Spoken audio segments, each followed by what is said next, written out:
O, ito pakinggan muna natin bago natin kukomentahan pa itong kinikwento ni Sandro Marcos, mga kababayan.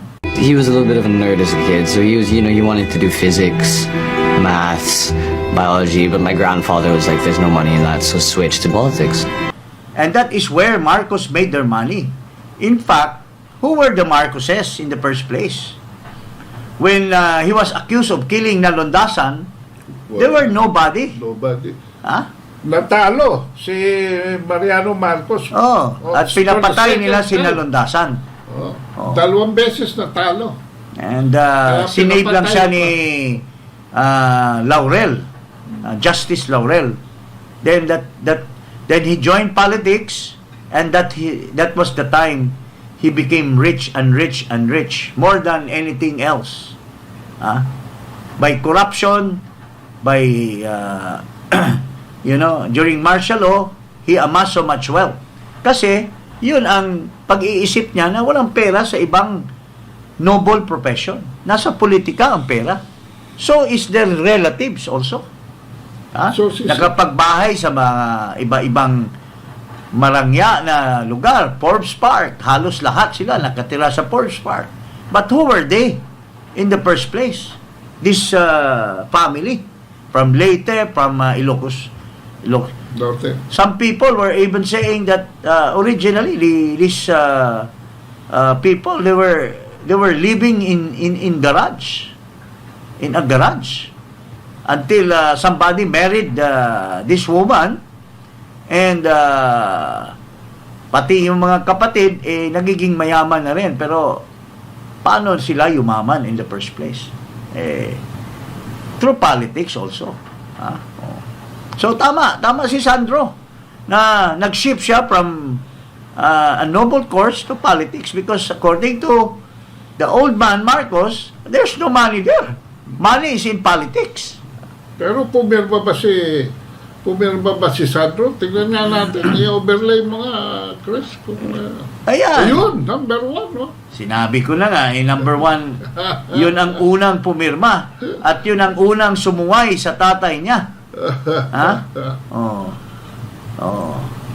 Yun ang mga katotohanan na. So anong bottom line? Let's look at this as a bottom line. Wala ka talagang paninindigan.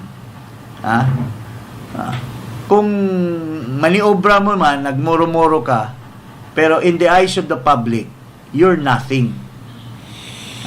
Sasabihin ni Bersamin, you have said it, at pinaubaya mo sa Kongreso, who will believe that?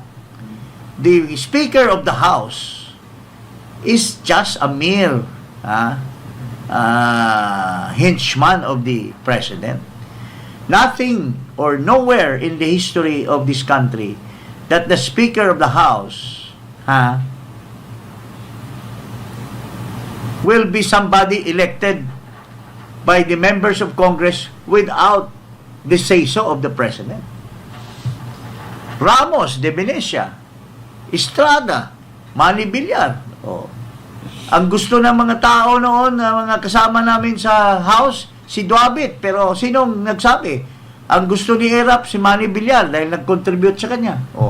May iba bang kumontra? Si Cory Aquino, sino? Si Mitra. Why? Because sabi ni Piping Cuangco, si Mitra ang magiging Speaker of the House. Duterte.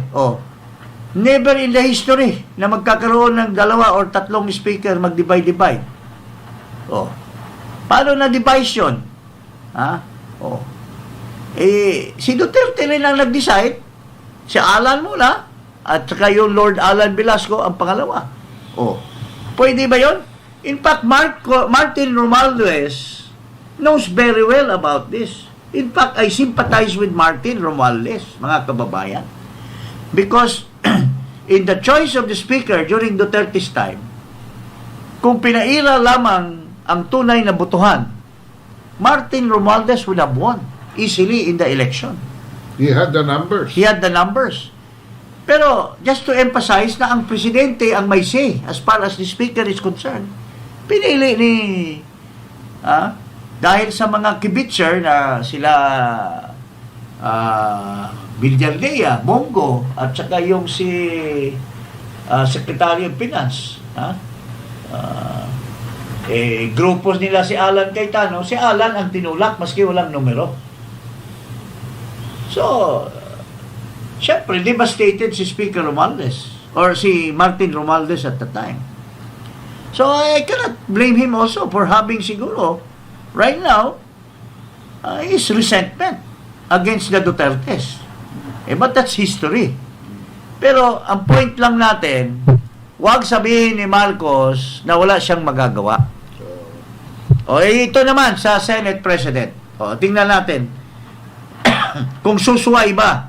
Susuwayin ba niya? Kasi alam naman natin lahat mga kababayan na itong si Escudero, hindi naman magiging speaker yan kung walang basbas ni Marcos also. Makakuha ba ng boto yan kung hindi tinulak ni Marcos? At sasabihin niya, siya daw ang nagkampanya? No, sir.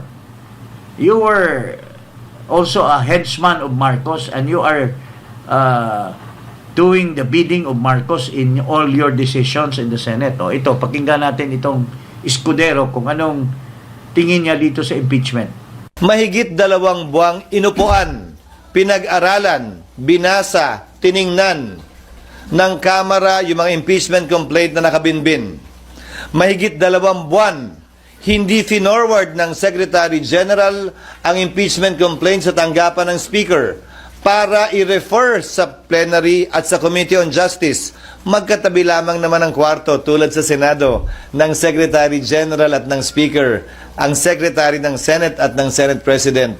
Bakit naman kami bigla sasabihang gumalaw umakto agad sa loob lamang ng ilang oras?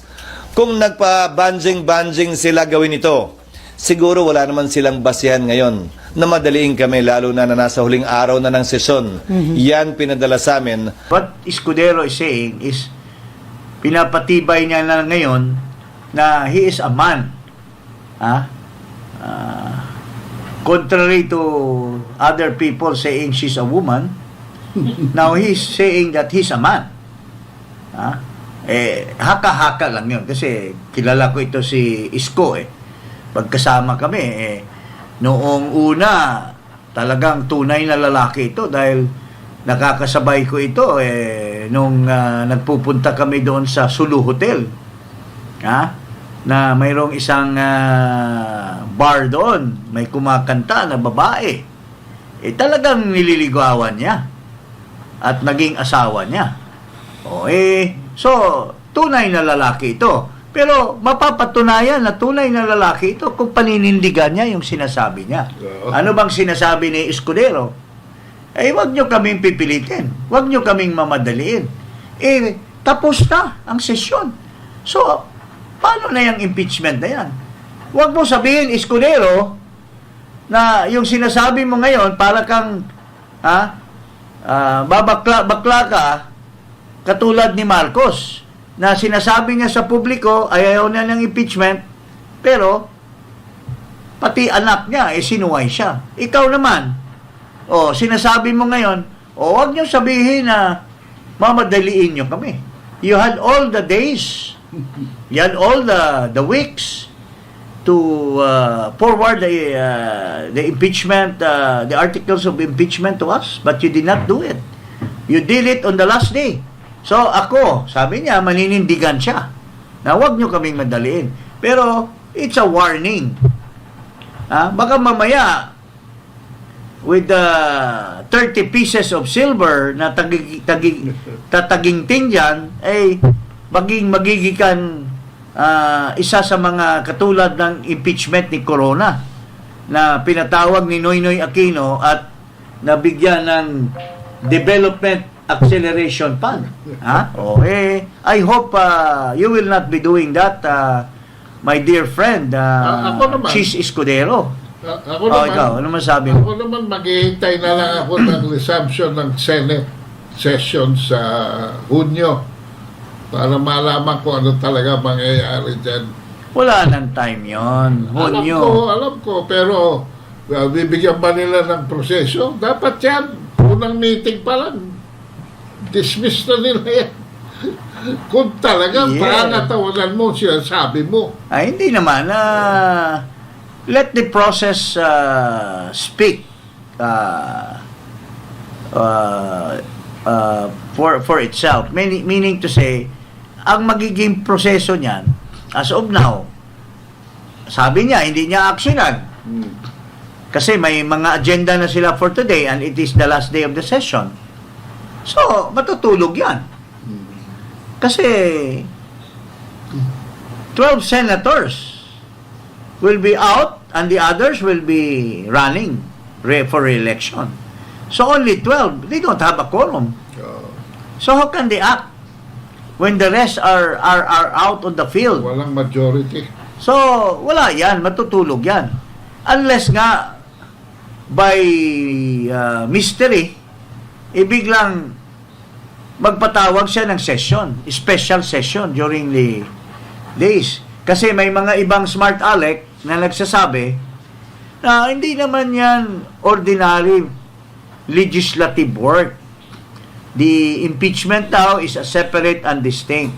Pero sinasabi ni Joel, pareho pa rin yan. That is still a plenary action. For us to convert into an impeachment court, we still have to convene as a majority and decide. What if wala nang quorum? Pwede pa ba yan? Oh. And consistent with what Chis Escudero is saying,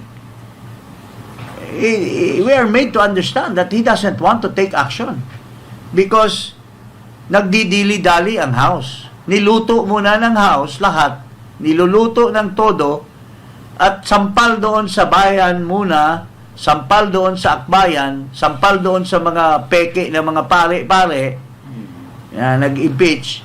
Tapos sila lang pala, ang mga congressmen lang pala ang nagluto ng sarili nilang impeachment. No, without even telling the three filers. Pero I don't know, ako from a point of view of the legality of this impeachment, could it be look into na yung issue ng jurisprudence that there can only be one impeachment complaint be filed. Now, can it be considered that this fourth impeachment is not the first impeachment and that this one violates the 1-year impeachment rule? Well, according to Associate Justice Antonio Carpio, the clock starts ticking pag yung Secretary General ay in-endorse na yan doon sa committee. Yun, meron siyang version na gano'n. That's a gray area. That's a gray area. Somebody can raise this issue and go for anybody now can go to the Supreme Court and raise that issue and get a TRO to stop the Senate from ruling on that, because there is a gray area in the interpretation of the 1-year impeachment rule. Para sa akin, at the time na receiving yun ng Secretary. Yes. Yung una. Kaya wala nang pangalawa, wala nang pangatlo. Yung una. Kaya nga, sinabi na natin yan dito So yun po mga kababayan, ang pangyayari. So, kayo po ang maghusga kung itong Pangulo ngayon, maraming pasa na sa mukha yan. Bakit maraming pasa? Pinagsasampal na siya ng kanyang konsyensya dahil hindi siya sinunod. Naninindigan siya, ayaw niyang impeachment, it's a storm in the teacup, it's divisive, it will not bring good to any Filipino. Pero pinakinggan ba siya? Pinakinggan ba siya ng mga... Noong panahon ni Duterte, ini-impeach. Gusto nila impeach si Lenny. Sabi ni Duterte, stop it! Stop it! Ano nangyari? Wala. Walang impeachment. Oh. Pero ito, lame duck eh. Wala. He's not only lame, but he's a duck. That walks like a duck. Kasi bakit why is he walking like a duck? Paling-paling. Ano ba itong tao na ito? Ha? Anong klaseng tao to, pare? Bangag. Bangag. Bangag. Yun po, mga kababayan. Yun po ang katotohanan. So, nananawagan po tayo sa taong bayan. Karapat dapat pa ba na respetahin itong tao na ito? Na yung sarili niyang mga sinasakupan sa House of Representatives. Number 1, yung kanyang anak na nakatira sa kanya, sa bahay niya, ay hindi siya sinusunod. Kailangan pa ba? May karapatan pa bang irespeto ito ng taong bayan na isang lame duck, presidente, hindi sinusunod? May kasabihan sa Biblia.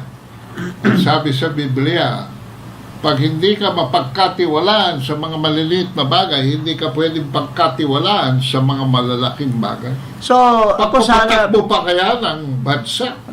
nakuha yung ng konting respeto ko nung naninindigan siya. Oo. Na, Tumahimik ako nun. At saka, pati ang Iglesia ni Cristo, Oh. ang ibang mga religious group like KOJC who went along with, Mukhang na good time niya. na good time niya, pero they respected Marcos. Nagsagawa ng rally all over the country, gumastos ng sarili nila. In support of his statement. In support of his statement. That's very, very good statement. Pero, what will happen now? Does he still earns the respect of the Iglesia ni Cristo? Kausapin natin si Eduardo. Si Cabel, sino pa diyang mga kaba-kaba na kabel-kabel dyan? Kung sino pa yung mga hierarchical people dyan? Yung nag-speech, sino ba yun? Tumanaw. Si Bishop Tumanaw o Iglesia. Kung Bishop man yun. May respeto pa ba kayo kay Duterte? Kay Marcos? May respeto pa ba kayo? Na yung mga tao nyo, pinapunta nyo sa Luneta, nagsagawa kayo ng rally to support Marcos because you agreed to his statement that parliament impeachment is a no-no. Pero ngayon, may nagawa ba ang Pangulo? Rirespetuhin ba nyo na pati yung anak niya hindi kanya mapasunod? Anong klase? Ang latest balita ngayon, hands off na raw. Hands off na raw si Marcos. Hands off? Kailan pa ba hindi nag-hands off yan? At yun nga. Yun nga Kailan ba nag-hands on? Yun nga yung sa Bicol anong sinabi niya? Ano bang gagawin natin? John Vic, ano bang gagawin? Tunay ba na presidente yan? No, itong sa budget. Ano sabi niya? I will close the government.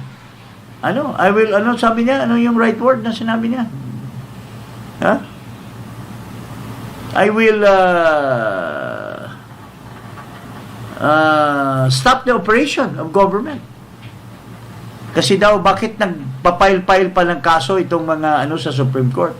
Nasaan yung opinion ng babae? Ito, pakinggan nyo ito. Ang opinion ng isang babae, ordinary woman, pero anong sinabi niya tungkol dito sa bangag na Pangulo na to? Shut down. Ito, si Miss Pang Chang. Ito, ordinary citizen, pero naintindihan niya yung kabulastugan ni Marcos. Ito, pakinggan natin. Nabasa niyo ba yung headline sa GMA na nanakot pa itong bangag nating presidente na just in case na ang Supreme Court ay umayon sa petisyon na gawing unconstitutional or ipawalang bisa ang General's Appropriations Act 2025, isa-shutdown niya ang gobyerno. Tingnan natin.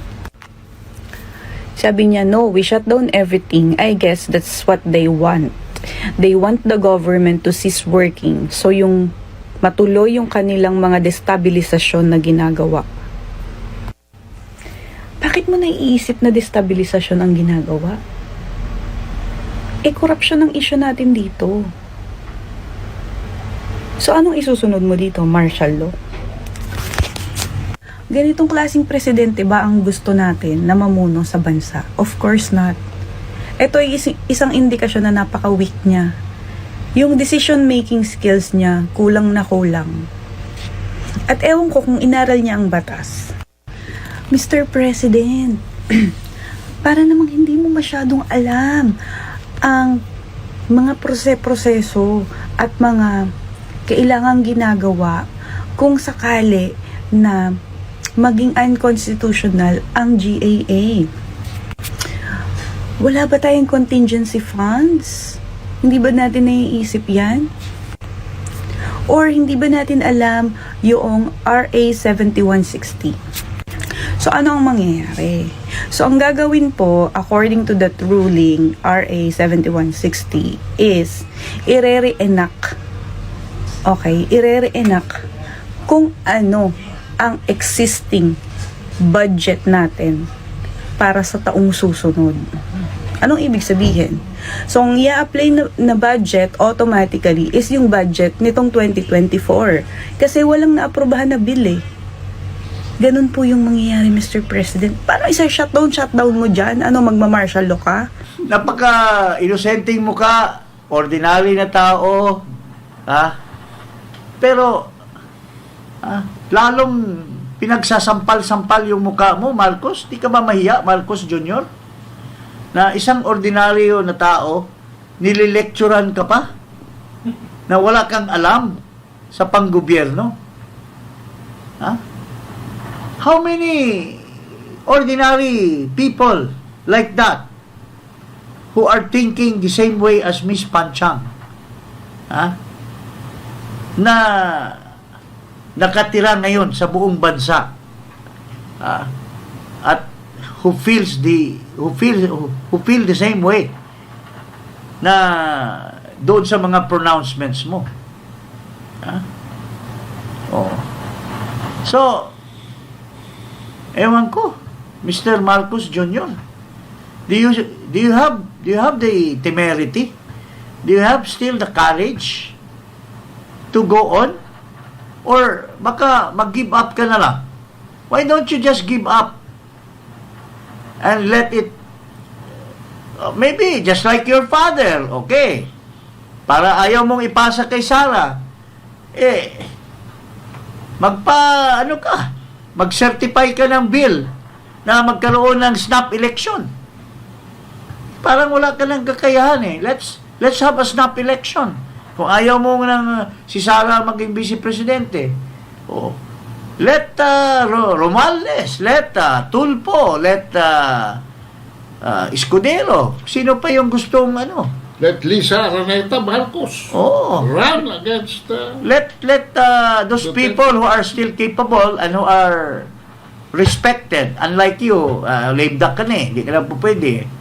Let them, Let Paquito come up with a proposed bill through your PLLO in calling for a snap election to be approved by the House and the Senate.